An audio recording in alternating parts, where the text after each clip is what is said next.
போக்குகளில் அடித்து வச்சுருந்தாங்க. இப்போ இங்கே எங்களுக்கும் தெரியுதில்லை இதில் எடுக்கிறதுக்கு. நெடுந்தீவு பிரதேசத்தை எல்லோரும் ஒரு தரமற்ற இடமும் ஒரு தகுதியற்ற மக்களும் வாழ்வதாக பலருடைய கருத்துகள் கணிப்புகள் எல்லாம் இருக்கின்றது. நிறைய கஷ்டப்பட்டிருக்கணும். எனக்கு கடந்த காலத்தில் தெரியும், 15-16 வருஷமாக எனக்கு தெரியும். அதோட கலை 40 ஏக்கர் கிட்ட கிடக்கு. இப்போ நாம் எங்கே நிற்கிறோம்டா நெடுந்தீவு மேற்கு பகுதியில் இருக்கிற நெலுவினி என்ற இடத்துல இருக்கிறோம். ஏன் நாம் இங்கே வந்துக்கிறோம்டா, நெடுந்தீவிலேயே நெல் உற்பத்தி செய்யப்படுகிறது.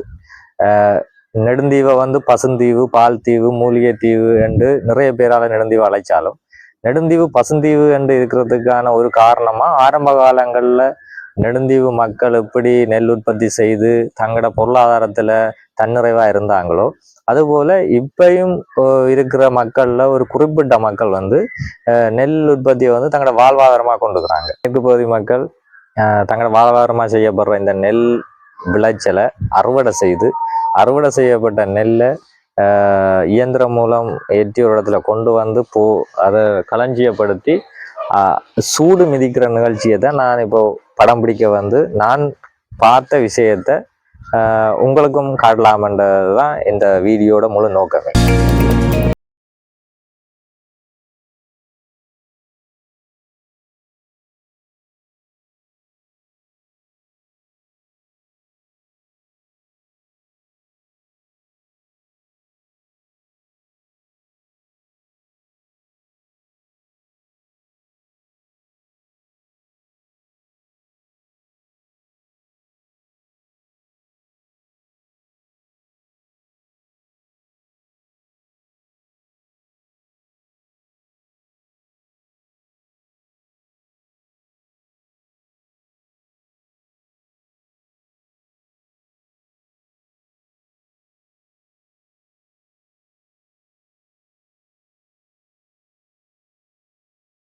விவசாயம் சம்மந்தமாக நெடுந்தீவு ஊர் மக்கள்கிற பார்வையை நாம் என்னென்று கேட்டு பார்ப்போம். வணக்கம் ஐயா. வணக்கம். இந்த நெடுந்தீவு மேற்கு பகுதியில் இருக்கிற நெலுவினி சித்தி விநாயகர் ஆலயத்தின் ஆலய பிரதம குருக்களும் ஆலய பரிபாரகர் என்ற ரீதியில் நெலுவினி சித்தி விநாயகர் ஆலயத்திற்கு பின்புறமாக உள்ள காணிகளில் அதாவது நெல் உற்பத்தி செய்யக்கூடிய விவசாய காணிகளில் விவசாய நடவடிக்கை நெல் உற்பத்தியில் நெடுந்தீவு மக்கள் மேற்கொண்டுக்கிறாங்க. அந்த வகையில் இந்த உற்பத்திகள் சம்பந்தமாக நீங்கள் நேரில் அவங்கப்பட்ட கஷ்டங்கள் அவங்களோட அனுபவங்களை நீங்கள் நேரில் கண்டிருப்பீங்க. அதால் ஏதாச்சும் உங்களுக்கு சொல்லிடலுமா கருத்துக்கள்? நான் நிச்சயமாக சொல்லக்கூடிய இது இருக்குது. என்னென்னா நிறைய கஷ்டப்பட்டிருக்கணும். எனக்கு கடந்த காலத்தில் தெரியும், 15-16 வருஷமாக எனக்கு தெரியும். என்னென்னா 16 வருஷமாக அதுக்கு முதலே இந்த ஒரு பாதிக்கப்பட்ட நிலமாக கிடந்தது. அப்புறம் இந்த அரசாங்கம் அதுக்கு பிறகு இந்த விவசாய ஒரு தலைவர் அவர் இருக்கிறார். அவர் இந்த இதெல்லாம் மேற்கொண்டு பிறகு இந்த கோயில் காணி சம்பந்தமாக குத்தகைகள் கொடுத்து அவங்க கோயில்காணி தான் அவங்க இந்த குத்தகைகள்னு சொல்லி அவங்க 2 வருஷம் அப்படி 3 வருஷம் கொடுத்து அவங்க விதைச்சவங்க. இப்போ கொஞ்சம் அறுவடை செய்ய நிறைய கஷ்டப்பட்டிருக்கிறாங்க. நிறைய உண்மையிலே சிரமப்பட்டிருக்கிறாங்க. தண்ணி எல்லாம் நிரம்பி சரியாக இதாண்டு வந்தால் அதில் 2 காணி பாதிக்கப்பட்டு மற்ற 2 காணி நல்லா கொஞ்சம் இப்போ கொஞ்சம் உற்பத்தியாக இருக்குது. இப்போ மூதாதைய அந்த 20 வருஷமாக நான் இருக்கிறேன் கடந்த காலமாக. இப்போ என்னென்னு சொன்னால் கடந்த கால விஷயம் என்னென்னு முக்கியமான விஷயம் என்னென்னு சொல்கிறேன்னா, இப்போ மூதாதையை விட பழையோர் செய்கிற விஷயத்தை விட இப்போ இளைஞருக்கு கொஞ்சம் ஊக்குவிக்குமாறு அந்த விவசாயம் தென்படும், வாழ்வாரம் உயரும். இந்த உயருமென்னு சொன்னால் நல்ல அந்த வாழ்வாரத்தில் எல்லோருக்கும் பங்கு உண்டு இருக்குது. அதோடு இளைஞரும் இதை இதில் செய்யலாம். எல்லோரும் விவசாயம்ன்றது ஒரு அடிப்படையை கொண்ட முக்கியமான இது. மற்ற இதை விட சாப்பாடு தர்றது முக்கியமான விஷயம் என்னென்னா இந்த விவசாயம்தான் ஒரு முக்கியமான விடயம். அது முன்னிட்டு வாழ்வாரம் தரப்படும். அது முக்கியமாக கொடுக்கணும், இளைஞரை கொடுக்கணும்.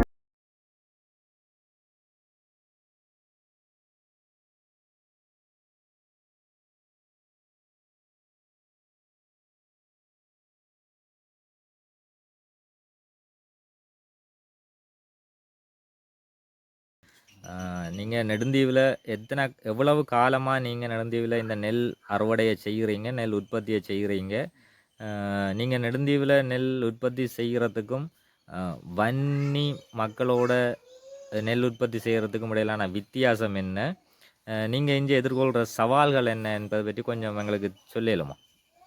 சொல்லலாம். நாங்கள் ஒரு 6 வருஷம் அப்படி இங்கே நெல் செய்கிறோம். ஏன்னா இங்கே குறைஞ்ச ஏக்கர் தான், நல்ல நிலங்கள் குறைவாக இருக்குது. இந்த தண்ணி வசதியெல்லாம் கொஞ்சம் குறைவு, மழையை நம்பித்தான் செய்கிறோம். ஐயா, நீங்கள் நெடுந்தீவில் நெல் உற்பத்தி செய்கிறதுல எதிர்நோக்கிற பிரச்சனைகள் பற்றி கொஞ்சம் சொல்லலுமா? ஆனால் இங்கே என்னென்னா நிலங்கள் இல்லை, நல்ல செய்யக்கூடிய நிலங்கள் இல்லை. அடுத்தது இந்த மழையால் செய்கிறபடியாக மழை சில நேரம் நெடுந்தீவில் கொஞ்சம் பிந்தி வர ஒரு நிலைமைகளும் இருக்குது. அதால் கொஞ்சம் விதைக்கிறதுக்கு பிந்துறதால சில நேரம் பிரச்சனை ஆகுது.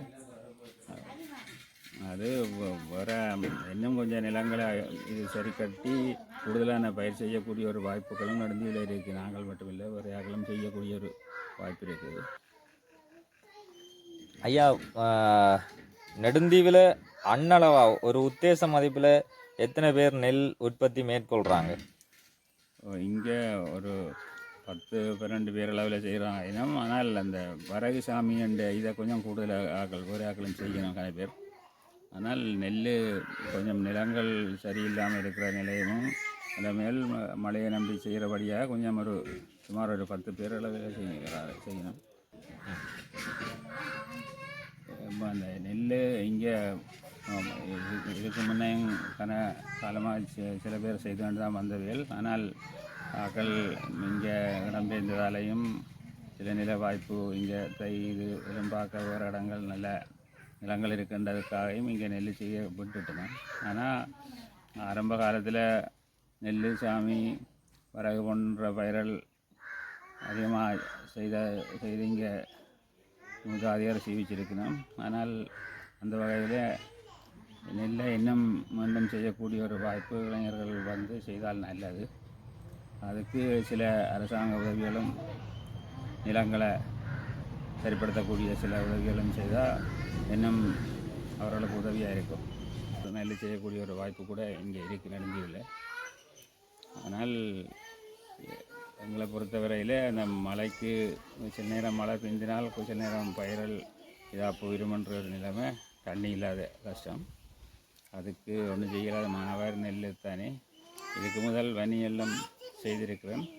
அது கொஞ்சம் இன்னும் வெற்றிகரமாக செய்யக்கூடியதாக தான் இருந்தது.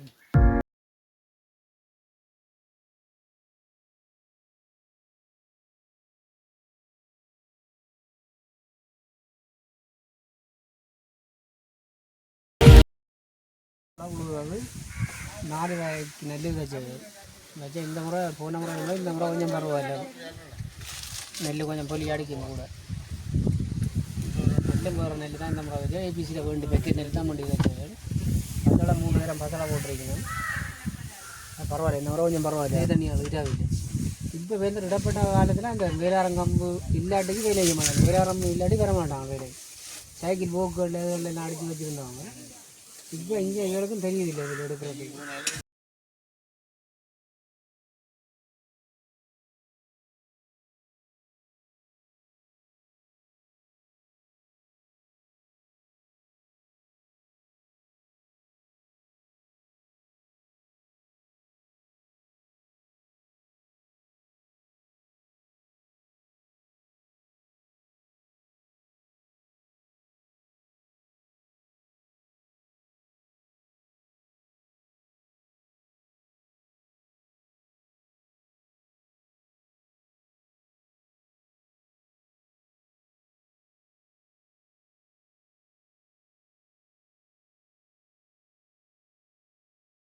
நீங்கள் நெடுந்தீவில் இப்போ நெல் அறுவடை செய்திருக்கிறீங்க.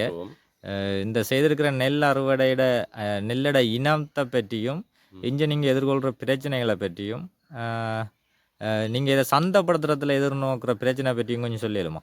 என்னென்று சொன்னால், இப்போ இந்த நெல்லானது இந்த நெல் என்று சொல்லப்படுகிற இந்த 365 இனம்தான் விளைக்கக்கூடியதாக இருக்கிறது. விளைச்சால் தான் எங்களுக்கான அந்த விளைச்சலை நாங்கள் பெற்றுக்கொள்ள முடியும். அடுத்தது மழையை நம்பித்தான் ஒரு போகம் செய்கிறோம், மழையை நம்பித்தான் செய்கிறது. அப்போ மழையும் சில நேரங்களில் எங்களுக்கு அந்த மழையும் பெய்யாமல் விட்டால் விளைச்சல் குறைவாகத்தான் இருக்கிறது.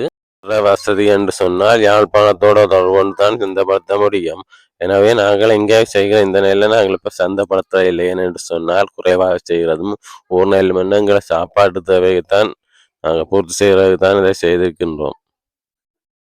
என்னென்று சொல்கிறேன்னா இனி வர்ற சந்தை அதாவது நெடுந்தியில் வந்து பெரிய வயல் என்று சொல்கிறதுக்கு இல்லை, வயல். ஆனால் சில வயல்கள் இப்பயும் செய்யப்படாமல் இருக்குது. அதுகளையும் செய்வதாக இருந்தால் நல்ல அந்த இளைய சமூகம் பொறியால் இதையும் ஊக்குவிச்சு செய்கிறதுக்கு ஏபிஎஸ் பொங்குடைய நல்ல சேவை நிலையத்தோடு தொடர்பு கொண்டு அதுகளை ஊக்குவிச்சு எல்லாத்தையும் செய்தால் கொஞ்சம் நெல்லும் தட்டுப்பாடு இல்லாது, அதே நேரம் அது ஊர் நெல்லும் கொஞ்சம் நல்ல நெல்லாக இருக்கு.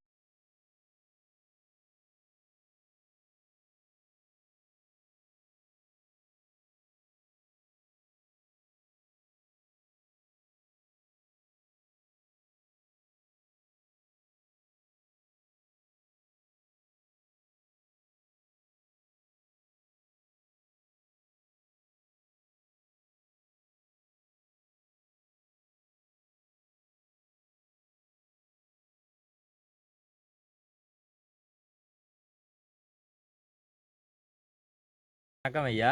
வணக்கம். இப்படி நெடுந்தீவு மேற்கு பகுதியில் வந்து நெழுவினி பிள்ளையார் கோயிலை அண்மித்த பகுதிகளில் வந்து நெழுவினி பிள்ளையார் கோயிலுக்கு சொந்தமான காணிகள் வந்து பொதுமக்களுக்கு வந்து விவசாயம் செய்கிறதுக்காக வேண்டி கடந்த பல வருடங்களாக கொடுத்து கொண்டிருக்கிறாங்க. இந்த பின்னுக்குள்ள காணிகளில் வந்து விவசாயம் செய்கிறதுல எதிர்நோக்கிற பிரச்சனைகள், விவசாயத்துக்கு ஏற்ற மாதிரி நில அமைப்புகள் இருக்கா என்ற விஷயத்தை நீங்கள் எங்களுக்கு சொல்லுவீங்களா? அதுக்கு கிழக்கால பக்கத்து காணியால் தான் நெல் விளையக்கூடிய காணியால் இல்லை வருமானம் உள்ள காணி செய்ய பண்ணுறது கஷ்டமாக இருக்குது. அதுக்கு பல உதவியாக தேவைப்படும். ஆனபடியாக நீங்கள் பிள்ளையார் வடக்கால 40 ஏக்கர் கிட்ட கிடக்கு. 40 ஏக்கர் காணியை செய்யப்பட்டால் நெடுந்தீவு உற்சாகமாக இருக்கும்னு நினைக்கிறேன். வழியாக்க வந்து முந்தி மொண்டி வரகு சாமி நெல் அது விளைச்சவங்க. இப்போ இப்போ இருக்கிற ஆக்களுக்கு அது விஷயம் விளங்காமல் செய்ய ஒன்று இல்லாமல் இருக்கிறாங்க. இது பழையாக்க தான் அதை செய்தவங்க. இப்போ ஒரு சில பேர் தான் விளைக்கிறாங்க, மற்ற எல்லாரும் கைவிட்டு நிற்கிறாங்க. மொத்தம் இங்கே எத்தனை குடும்பம் ஐயா விதைச்சு நெல் அறுவடை செய்கிறாங்க? அண்ணளவா? 15 குடும்பம் வருவாங்க செய்கிறேன். நெடுந்தீவு மேற்குல மொத்தம் 15 குடும்பம். நெடுந்தீவு கிழக்கையும் சேர்த்து மொத்தமாக நெடுந்தீவை சேர்த்து சொல்ல போனால் ஒரு 60 குடும்பத்துக்கிட்ட நெல்லை வந்து விதைக்கிறாங்க. இப்போ இங்கே வந்து முந்தி தான் மாட்டில் விழுதான், எங்கள் மாட்டாலே கலப்பை ஊட்டி. இப்போ மிஷினாக தான் விழுகிறதும் மண்கண்டம் தான், கல்லண்டு இல்லை. அதனால கல்லண்டு இந்த இடத்துலையும் இல்லை. அந்த காணியல் மற்ற இடங்களில் இருக்குது, இல்லைன்னு சொல்ல இல்லை. அதனாலே இந்த விதைக்கிற காணியை சமப்படுத்துகிறான்னு நல்லன்ட்டு நினைக்கிறேன். நெடுந்தீவில் நெல் உற்பத்தியை தவிர வேறு என்னென்ன சிறு தொழில்களாகவோ அல்லது பெரிய தொழில்களாகவோ நெடுந்தீவில் விவசாயத்தை மக்கள் செய்கிறாங்க? கத்தரி கண்டு எல்லாம் இது எல்லாம் மரக்கறியெல்லாம் வைக்கிறாங்க, விவசாயம் செய்கிறாங்க. அது பிரச்சனை இல்லை. இது வந்து வெங்காயம் நடுவாங்க, எல்லாம் நடுறாங்க, அது பிரச்சனை இல்லை. நெல் விளைக்கிறதுக்கு தான் சீரான இது இல்லை, அந்த விளைக்கிறாங்க இல்லை. பழைய ஆக்களை கேட்டு இப்போ இருக்கிற வருங்கால சந்தைகள் கேட்டு உற்சாகமாக வந்தாங்க இருந்தால் பிரச்சனை இல்லை.